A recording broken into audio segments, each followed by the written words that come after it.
Simba kwenye kuwafanyia pressing Dodoma na kupora ile mipira ndicho kilipelekea labda game plan ya Dodoma ishinde kufanya kazi kwenye ule mchezo. Lakini kwa upande wa Simba unaona kabisa ni kama Mwalimu Fadlu tayari kuna system ya kiuchezaji ambayo tayari ameshaitengeneza kwenye kikosi chake na inafanya kazi, kwa sababu kimfumo sasa Simba wanapoingia kwenye mechi unaona kabisa kunakuwa na mabeki wanne, viungo wawili wa katikati, viungo watatu wa ushambuliaji na kiungo mmoja na mshambuliaji mmoja, kwa maana 4-2-3-1. Yeah, kwa maana 4-2-3-1 ndio. Lakini wakiwa na mpira sasa unaona wanapofanya build up wanakuwa kwenye 2-2-5-1. That means kunakuwa na mabeki wa chini wawili wa center backs wanatanua, si ndio?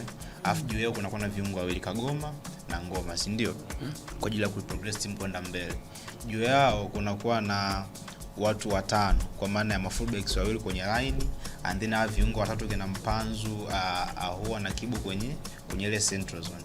Alafu juu anamaliza mshambuliaji. Sasa kuweza kuizuia timu ambayo inashambulia kwa namna hiyo, kwa maana watu watano wanaliface box lenu, lazima muwe na mpango mkakati ambao kwanza mtaweza labda kuwafungia space wasiweze kupata hizo chances, either labda za kupiga pasi au kushuti na vitu kama hivyo. Sasa kitu ambacho Dodoma walikikosa, kwa maana walikuwa wazi sana, unaona kabisa spaces zinapatikana, watu wanashoot from the distance.